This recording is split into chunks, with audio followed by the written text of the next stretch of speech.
나는 보았습니다.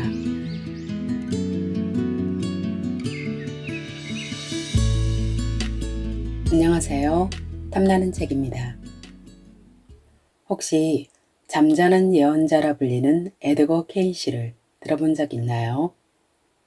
그는 타인의 영혼을 읽는 특별한 능력으로 전 세계에 깊은 통찰을 전했던 인물입니다.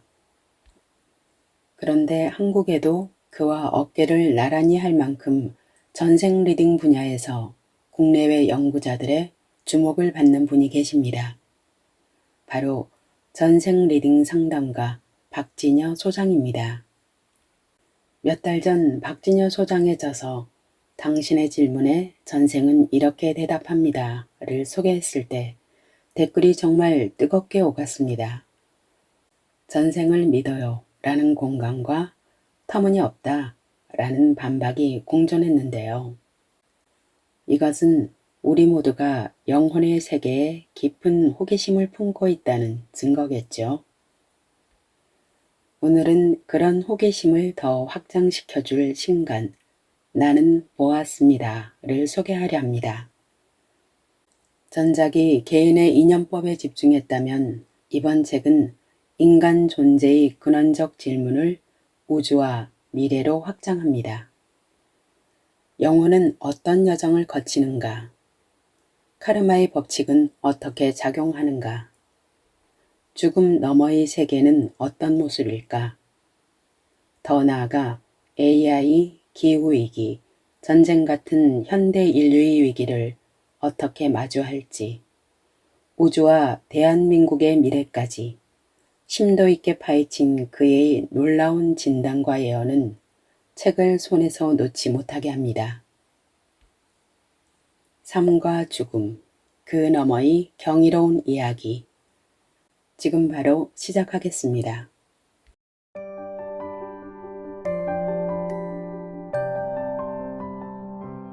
죽음 이후 영혼은 어떤 차원으로 이동합니까? 육체를 벗어난 영혼이 머무는 곳을 보았습니다. 나에게 전생을 물어오는 사람 중에는 사랑했던 가족이나 친구 등 먼저 떠나보낸 이들의 영혼이 어떤 영적인 상태에 있는지 궁금해하는 경우가 많다. 그 영혼들이 저승에 온전히 가지 못하고 구천을 떠도는지 아니면 성경에서 말하는 죽음의 계곡을 헤매고 있는지에 대해 묻곤 한다. 죽음이라는 차원은 우리의 의식으로는 이해하기 어려운 영역이다. 우리가 살아가는 차원이 3차원, 즉 물질계라면 죽음 이후는 또 다른 차원의 세계에 해당한다. 인간은 죽음에 대한 두려움과 공포로부터 자유롭지 못한 존재이다. 이는 물질적 육체에 대한 집착과 상실감에서 비롯된다. 대부분의 사람은 육체를 가지고 살았던 경험 때문에 그 기억에서 자유로울 수가 없다. 그러나 죽음의 단계를 제대로 인식하는 영혼은 자신이 속했던 시간과 공간이 물리적 간섭에서 벗어날 수 있다. 이러한 경우 그 영혼은 3차원보다 높은 다른 차원의 세계에서 자신의 생각을 자유롭게 다스리고 설계할 수 있다. 이 차원은 물질적 육체가 없는 심령체가 존재하는 영적 공간으로 감각과 정신의 중심체로서 4차원계인 심령계에 속한다. 심령계는 공간의 제약이 없기 때문에 카르마의 법칙과 영향으로부터 비교적 자유롭다. 5차원계는 천상계로 2차원은 더 높은 상위 차원과 연결되어 있다. 천상계는 우주의 모든 물질의 근원 에너지를 관장하는 곳으로 우주의 창조주가 계신 장소이다. 하나뿐인 귀한 아들을 불의 사고로 잃은 어머니가 찾아온 적이 있다. 아들은 미국의 명문대학을 졸업한 전도 유망한 청년이었다. 전생 리딩은 이러했다. 그녀는 조선시대의 어느 양갓집의 딸로 태어났다. 성인이 되어 명문가의 맏며느리로 시집갔으나 자손이 귀했던 시댁에서 아들을 낳지 못하고 계속 딸들만 낳게 되자 네 번째로 태어난 딸이 죽었다고 거짓 소문을 퍼뜨렸다. 그리고 어느 날 새벽 동이 트기 전에 그 딸을 산 너머 절에 몰래 버렸다.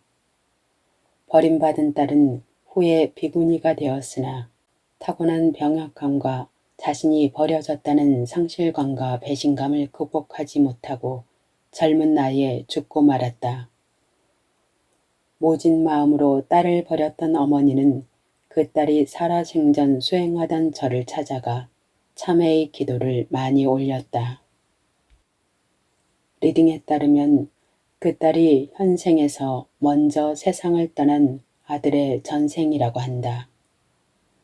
현생에서 아들의 죽음은 전생의 딸이 내생에 세운 영적 계획이 일부라고 리딩은 말했다.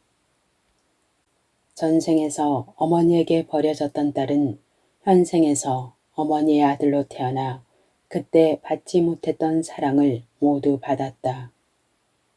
그러나 예정된 죽음, 즉 계획된 영적 프로그램에 따라 아들, 즉 전생의 딸은 다시 어머니를 버렸다. 아들의 죽음으로 홀로 남겨진 어머니는 평생 치유될 수 없는 처절한 외로움과 상실감, 깊은 상처를 겪게 되었다. 카르마의 법칙은 징벌이나 단죄가 목적이 아니다. 그 법칙은 서로의 경험을 통해 가해자와 피해자의 역할을 맞바꾸어서 이를 통해 각자의 영적 균형을 맞추는데 그 목적이 있다. 그때 버림받고 죽었던 딸의 영혼은 현생에서 아들로 태어나 전생에 자신이 경험했던 고통을 어머니에게 되돌려준 것이다. 그렇게 자신이 경험했던 영적 상처를 어머니에게 돌려줌으로써 그의 영혼이 가지고 있었던 영적 트라우마를 치유받을 수 있었다. 리딩을 통해 본 아들의 영혼은 영계에서 비교적 차분하고 평안해 보였으며 지구에 다시 환생해 더 높은 차원으로 나아가기 위한 공부를 준비 중인 것으로 보였다. 또 다른 사례로 수백억 원의 자산을 가진 아버지가 갑자기 사망하자 재산 상속 문제로 가족 간 불화가 깊어진 한 여성의 리딩이다. 그녀 아버지의 영혼은 지상에 남겨둔 재산과 소유물에 대한 집착과 미련 때문에 자신이 이미 죽었다는 사실을 인식하지 못한 채 살아생전 거주했던 주변을 떠나지 못하고 배회하고 있었다. 영적인 상태에서 본 영혼은 자신이 이미 중계에 있다는 사실을 깨닫지 못하고 방황했다. 그러면서 가족이나 평소에 알고 지내던 사람들이 자신에게 주의를 기울이지 않는 것에 대해 크게 분노했다. 그 영혼은 이렇게 말했다. 이곳은 어디입니까? 내 아내나 자식들은 내가 부르는데도 왜 대답하지 않고 서로 싸우고 다투며 분노하고 있습니까? 왜 내가 불러도 아무도 대답하지 않나요? 이처럼 애착과 집착이 영혼의 의식을 가로막아 자신의 죽음을 받아들이지 못하게 된 결과로 분노가 발생한 것이다. 이러한 욕망은 우리가 경계해야 할 마음이다. 이를 설명하기 위해 어린 시절이 소꿉놀이를 예로 들 수 있다. 땅 따먹기 놀이는 땅에 사각형의 선을 그려놓고 동그랗게 생긴 작은 돌을 손가락으로 튕겨 그 돌이 닿은 만큼의 공간을 차지하는 놀이다. 그렇게 놀다가 저녁이 되어 엄마가 집에 돌아오라고 부르면 놀이는 끝나고 아이들은 각자의 집으로 돌아간다. 이 놀이를 세상의 부나 재산의 가치로 표현한다면 죽음이 다가와 우리의 인생놀이가 끝났을 때 그동안 우리가 차지했던 땅은 아무 미련 없이 놓아두고 집으로 돌아가는 것이 맞다. 그러나 한 아이가 자기가 차지한 땅이 아까워서 어둠이 깔린 놀이판을 떠나지 못하고 망설인다면 그 모습이 얼마나 어리석고 미련한 것인지를 우리는 쉽게 알 수 있다. 리딩은 만약 지금의 상태가 길어지면 아버지의 영혼은 살아생전에 남긴 세속적 욕망 때문에 영계의 정상적인 단계를 벗어날 수 있다고 경고했다. 자신이 죽었음을 알지 못하고 살아있는 가족들의 에너지를 통해 계속 물질계에 남아있으려 하기 때문이다. 쉽게 말해 귀신이 될 수 있다는 것이다. 귀신이란 죽음 후에 끊어야 할 집착과 미련을 남긴 채 윤회를 위한 다음 단계로 넘어가지 못한 상태를 말한다. 결국 환생이 불가능해진다. 이런 혼란 속에 있는 영혼에게는 천도제나 종교적 기도를 통해 생전의 의식과 말라식을 지워주는 것이 필요하다. 그 영혼이 빨리 안식에 들 수 있도록 돕는 것이다. 당신은 죽었으니 이제 다른 차원의 세계로 가야 한다고 일깨워 주어야 한다. 나는 수많은 리딩을 통해 영혼이 이 세상에 거듭 태어나는 이유를 깨닫고 있다. 바로 우리의 영혼은 원래 지니고 있던 신성을 되찾는 여정을 하고 있는 것이다. 비록 전생의 영향으로 지금 생에서 바른 삶을 살지 못했다 해도 지금부터라도 그 신성을 회복하려는 노력을 시작해야 한다. 아직 늦지 않았다. 물질적인 육체를 지닌 인간이 물질계를 벗어나는 첫걸음은 이 세상의 모든 외형적 구성체가 환상에 불과하다는 것을 깨닫는 것이다. 죽어서 다시 태어난다는 것은 미완성이 완성을 향해 나아가는 것을 의미한다. 현대 인도의 스승인 스리 오로빈도는 이런 말을 남겼다. 영혼은 인간이라는 공식에 얽매이지 않는다. 영혼은 인간과 더불어 시작되는 것이 아니며 인간과 더불어 끝나는 것도 아니다. 영혼에게는 인간이라는 존재보다 앞선 과거가 있으며 또한 인간을 초월하는 미래가 있다.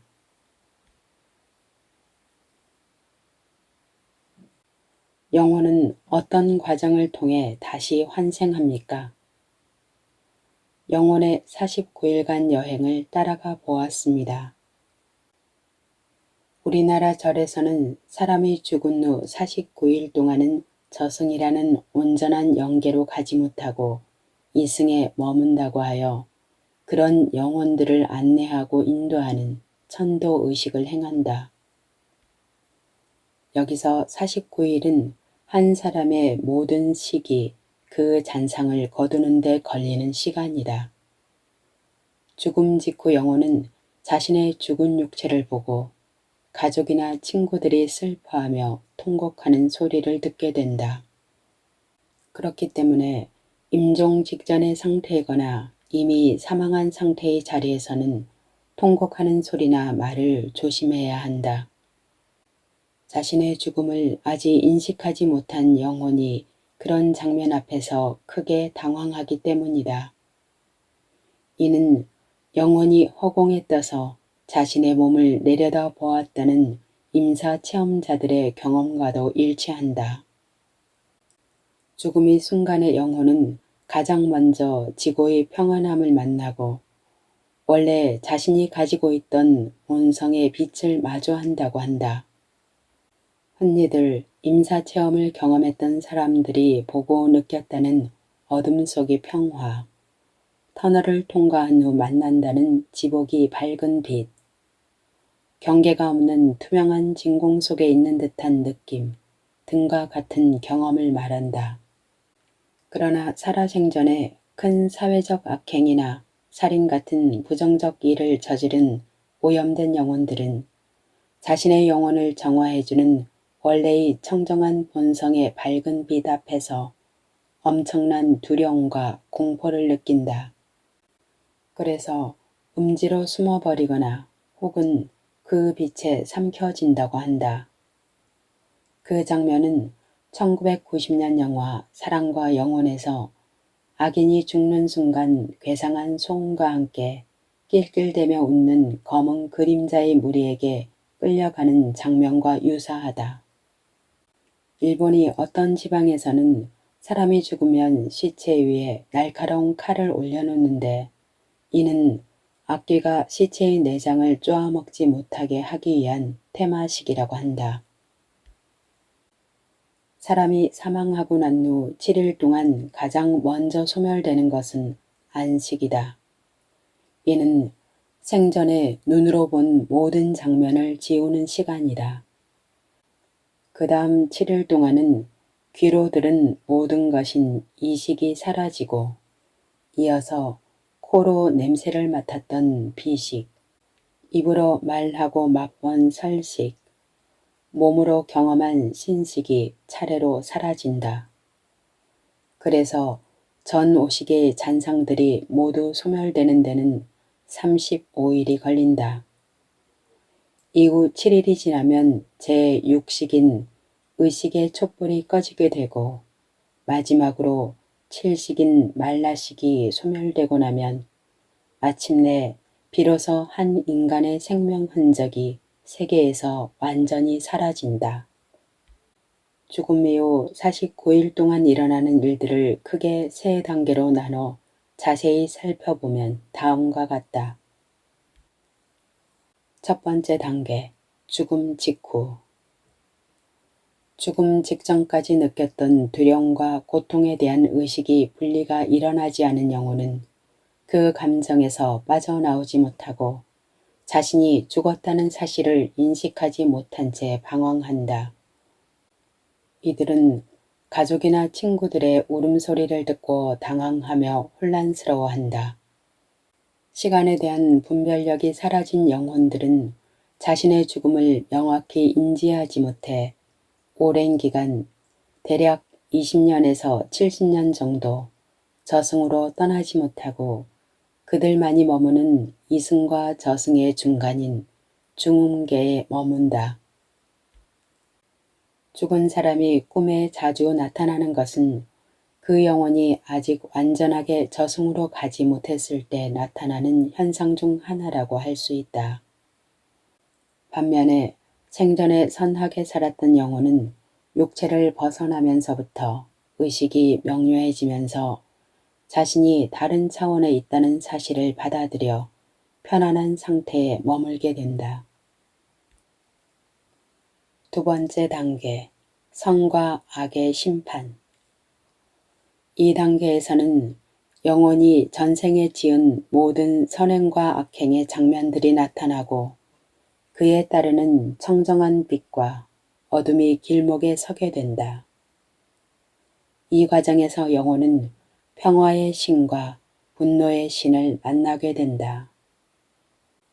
평화의 신을 만난 영혼들은 보호령과 소호령의 안내를 받아 먼저 영계에 와 있는 사랑하는 가족과 친구들을 만나 기쁨과 행복을 느낀다. 일부 영혼은 이곳에 계속 머물기를 원하기도 한다. 또 다른 영혼들은 지도령의 가르침에 따라 다음 단계인 청정한 빛으로 가득한 천국으로 넘어가기 위한 준비를 한다.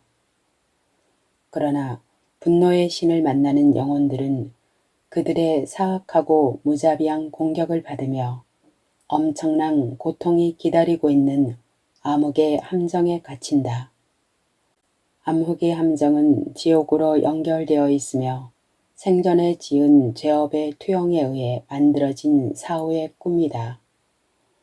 이곳에서 영혼은 자신이 다른 사람에게 가한 고통과 슬픔을 되돌려 받는다.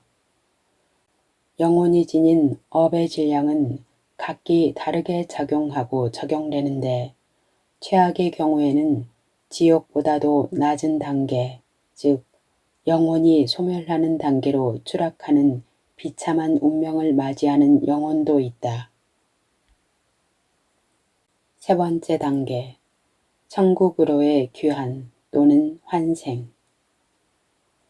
평화의 신을 만난 영혼들 중 일부는 고향별, 즉 천국으로 돌아가게 된다. 그러나 더 많은 공부를 하기 위해 다시 지상의 삶을 선택하는 영혼들도 있다. 이들은 높은 차원의 천상 프로그램에 따라 지도령의 안내를 받아 자신이 태어날 부모를 선택한다.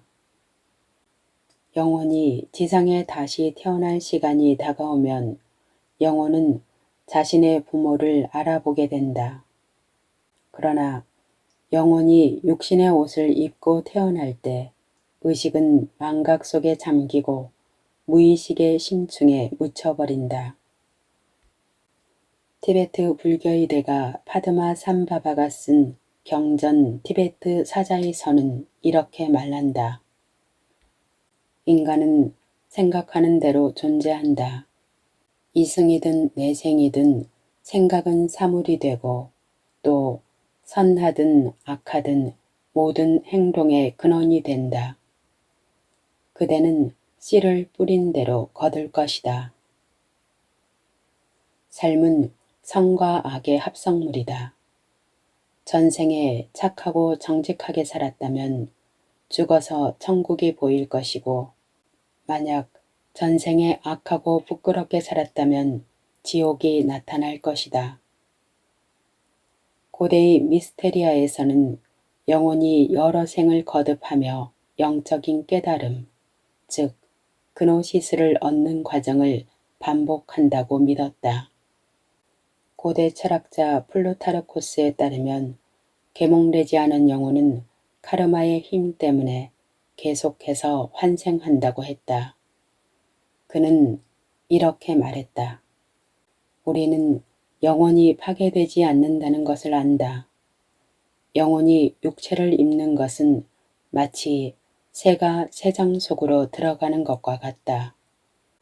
영혼이 육체 속에 오래 머물며 이번 생에 익숙해지면 인연과 오랜 습성 때문에 거듭해서 다시 태어나 육체로 돌아오게 되고 세속적 욕망과 인연을 끊어버리지도 떨쳐버리지도 못하게 된다. 플라톤은 환생할 때 필요한 육체를 일종의 감옥으로 보았다. 그는 또한 환생을 찾고, 즉 족쇄를 차는 것에 비유하며 영혼은 자신이 지은 죄값을 모두 치를 때까지 벌을 받는다고 가르쳤다고 한다. 석가모니는 이 지상의 삶에 대한 집착이 인간을 윤회의 쳇바퀴에 가두어 버린다고 강조한다. 집착과 욕망을 버리는 것만이 윤회의 사슬에서 벗어나는 길이라고 가르치면서 그는 제자들에게 이렇게 말했다. 집착이 있기 때문에 타락이 있다.